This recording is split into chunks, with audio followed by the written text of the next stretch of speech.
YouTube, what the crap's going on? HeirofCarthage here, back in Total War Attila, and we're going to jump into another replay. This time I wanted to try out the Alans. I wanted to go after the Huns and then the Alans, both of which I feel like right now offer some pretty potentially deadly armies, but there's lots of factions in the game that can be used to deadly effect. We haven't really had time to kind of grind out a meta, and this time I decided I'm going to go a little less horse heavy, try and throw some infantry in here. It did worry me in case the Roman was going to come stacked. I don't remember if the West Romans have access to Tagmata Cav. They may not.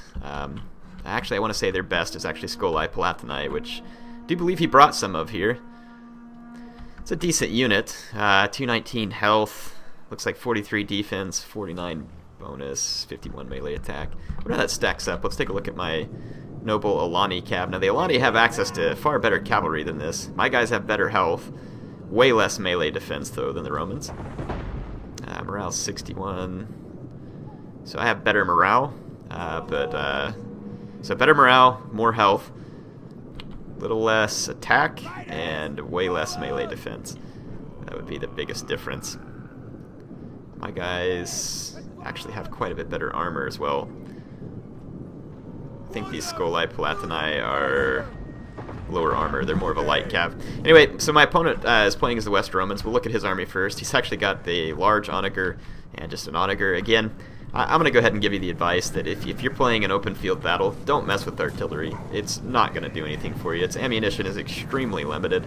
It's very inaccurate, and it's just not in general going to cause a lot of damage. Now, Scorpions, on the other hand, I've seen them be very handy versus cavalry, but they are pretty expensive. So you're going to have to watch what you spend on them. But nice range and definitely some potential against cavalry, maybe, if you protect them properly. I mean, it looks cool. I'll say that for his artillery fire. It makes for nice effects in the game. But, I mean, it's just killing very little. Let's take a look at the rest of his army. He's got a lot of spears, and he's got them all in defensive formation. He may be trying to keep me from trying to get into his melee infantry with cavalry, which is a good plan. He's got these Carnute Senores. These are some very, very beefy spearmen, the West Romans, and tell me that's not a really cool looking formation, because it is. And usually whenever they go into these formations as well, it'll boost their missile block chance, so don't waste ammunition on these type of guys. Same thing with these Kamita Tensei spears. They're all in a defensive formation, and then he's backing them up with 2 units of Exploratores, or 1 unit of Exploratores, and these Preventores. Both of these are very weak, kind of scoutish type units. He's got 1 noble Foederardi Javelinman, and then he's also got swords back here. 2 Herculani Senores, an Elite Palatina. It's actually a pretty strong melee unit here, the Elite Palatina, and then he's got a Palatina Guards for his general. And no general unit so far other than the Alani general is actually not bad. But a lot of the generals units in this game are pretty worthless, to be honest. But the Palatina Guards are cheap. So anyway, I get out here on the flanks early with my cav, trying to bait my opponent into an engagement, and he's going to take the bait. I get a charge with my noble Alani cav. His Scoli Palatini, though, at full speed, and they're going to be a pretty tough target here for me because of all their extra melee defense. So we'll see how that works out. I'm going to quickly get a rear charge with my other noble Alani cav, just to try and hurt the Scoli Palatini a little. I was having a hard time actually clicking the attack. I do go ahead and get it, though, so we'll cause some damage, but then I'm going to immediately turn loose and charge into this Kamita Tensei spears. These guys do not have javelins, and I can't tell you enough, people. I cannot tell you enough with your infantry in this game. For the love of goodness, you have to brace your infantry against any cavalry, no matter how light, no matter whether it's melee, whether it's anything. You have to brace your infantry versus cav. It is, look, this is just a this is a heavy melee cav, not the best that the Alani have to, or the Alans have to offer, and I mean just crushed this Kamita Tensei spears because they weren't braced. If you are in your defensive formation, you will do very well versus cavalry. If you get charged on the move, you're going to take a lot of punishment. If you get charged while you're just standing regular braced by shot cavalry, you're still going to take a lot of punishment. Same thing with the swords. Being braced isn't enough. You really got to be in these defensive formations to have any prayer against cavalry. Now over here I use the wedge formation as suggested by Maximus. Go check out his video if you want, and it does actually end up working very well versus these Cataphractari. And I'm going to try and reinforce them too. These noble Alanis took a round of javelins from these Carnute Senores. I probably should have charged them, but these are very good spears, and I was trying to just get as much damage done to the Cataphractari as I could. And then I'm going to try and pull loose and just suicide into his noble foot-arty javelin. I'm just walking forward with my infantry. His artillery is causing so few casualties. Look, 1 casualty from the onager and 21 from the large onager. So tell me that's worth it. It's not. So this is my point. Don't bring these things unless it's a siege battle where they might actually play a purpose in breaking down walls. They're not going to do you any good on open terrain, so I'll just save you the time. Yes, they look cool. Maybe you think it would be fun, and I agree with you. Maybe it could be fun, but it's just no. The last time artillery really played a role in a total war game on an open field battle again was probably Napoleon. And even then, again, you had to do it right. Now see here, he braces his Palatina guards, and they weren't quite completely set, but look at the difference. They get a bonus versus cavalry, and when I retreat, I lose a lot of Noble Alani Cav, and I did cause some good damage here because his guys weren't completely braced. But I mean, look at the difference there in that trade-off. But these Noble Alani Cav have completely killed the Comita Tensei Spear. We've gotten rid of his Scoli Palatini. His Cataphractari got whipped by my Noble Alanis, but they did come back from routing with 21 men left. So the infantry engagement, I'm not really in any hurry. I got crossbows. I'm willing to unload my ammo into his infantry because he's no longer in his positions. Now I would have to take a long time to unload all my ammo on the crossbows. And it looks like he did hit my crossbows with some artillery shots, but that wasn't a great target. Anyway, my opponent's going to rush me, and this is not something he wants to do. I go ahead and put my spears in defensive position just to absorb his charge, and it'll end up working out very nicely for me. All these Comita Tensei spears and exploratores, all these guys are going to get hung up on my Germanic spearmen who are braced. I don't think they have any type of bonus versus infantry in that formation by any means, but it allows my... I have some of these... Oh man, these guys are hard to pronounce. Agathirsi. Hang on.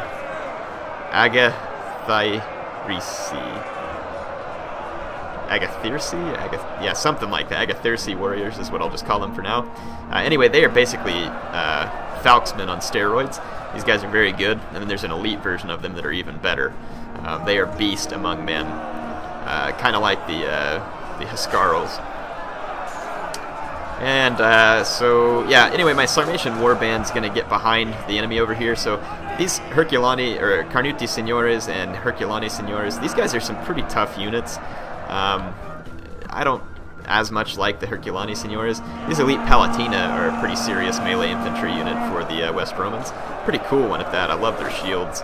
Very cool looking indeed. But my opponent's just outgunned in the infantry fight because he spent so much money on artillery. And we'll just follow in and kind of again show you the devastation caused by cavalry in this game. Just look at that, just a crushing charge. And these aren't even shot cav. So that's what I'm saying. This is why it worries me a little bit that cavalry is going to be... I want cavalry to play a bigger role than it did in Rome 2, so don't take me the wrong way here. I really do. But I also don't want the game to devolve into cav spam with token infantry.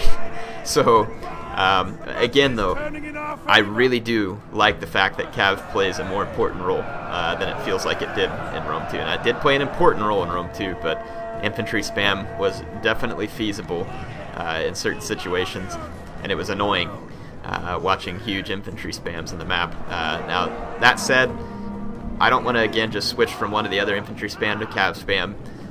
But at the same time, I can't sit here and say for a surety that that's what Attila is going to grind into because the game is too new. These guys look so cool, these Carnuti Signores, but they are going to get so killed by my Agathirsi warriors, Agathirsi warriors or whatever these guys. Yeah, they're going to absolutely crush these Signores, and they do. And the only unit left, believe it or not, is this onager, who actually has minus 90 morale and has 1 min left. This must be a bug of some sort and hasn't routed. It finally goes there. So, easy defeat of the West Romans in this case. Again, don't think that my opponent picked the best army. When you're coming up against the Alans, know that you're going to potentially face both some deadly infantry and some deadly cavalry. They have both. The Alani are a pretty well-rounded faction from what I'm seeing. Now, I think the nice thing about the Romans is you have a lot of pretty high health infantry with decent armor for pretty cheap. Could potentially use that, but I'm noticing that elite units kind of do play a more common role in Attila so far because they don't cost as much. Scoli Palatini definitely getting killed here. A cool unit for the West Romans indeed, but I'm not sure if it's a cost-effective unit. It's listed as very light melee cav too, and that mass may play into things. So let's take a look at just the two factions. So the Alans, and I'll do faction focuses eventually, but here's the two units I was talking about. These Agrathirsi warriors. These guys are Falx armed, very deadly, very nice charge bonus, and then these guys are just even more deadly. So better morale, better health, better armor, better defense, and better charge bonus, better attack, everything. So for not a whole lot more, these guys provide a heck of a punch. Both of them have a terrible missile block chance though. So when earlier I said that bows were not particularly effective against infantry, bows will be effective against this type of infantry. But these types of infantry are not very representative of what's mostly in the game. Here's the elite Germanic archers I told you about too. You have to right click to see their range and go into the encyclopedia, see that 200 range. So yeah, bows basically are going to provide you a decent rate of fire and a decent amount of ammunition with a pretty good missile attack. But I mean, it's the crossbows, I mean, that's where the punishment comes in. Just check this out. Yep, you're seeing it right, 50 armor piercing damage. And they have access to precision shot and, well, they call it barrage. I would have called it rapid reload, but basically the same thing. So these guys can dish out some serious punishment. You saw me use them to deadly effect against the Prussian Prince's general in one of the battles during the preview build. So that's the Alans. I don't know if you all have seen West Rome or not, but again, West Rome's going to have access to a ton of melee infantry. I think he should have stuck with more elite Palatina. These guys, I think, would have served him better. Not a bad infantry unit, all things considered. Decent charge bonus and everything, being a Roman unit and whatnot. These Herculanes Seniores, really just, you're going to get a lot more health out of them, and better melee defense and armor, but you're going to get way less attack. That's my only concern with the Herculanes Seniores, is they're kind of more of a hang-in-there unit rather than an attacking unit, so maybe not quite as offensive. Whereas the elite Palatina Guard get a ton of attack, but it's very little armor piercing as well. But still, you know, it's a lot of attack and can be useful. They don't have armored Legio for the Western Romans, but it's a good unit for the Eastern Romans. And you can see here, Legio Comita Tenseis, really their best feature is their health, and that they have 2 missile ammunition, so that's a decent feature that these guys have to offer for that price. Here's those Carniti Seniores, you can see their stats here. A very beefy spear unit, expert charge defense with the defensive testudo.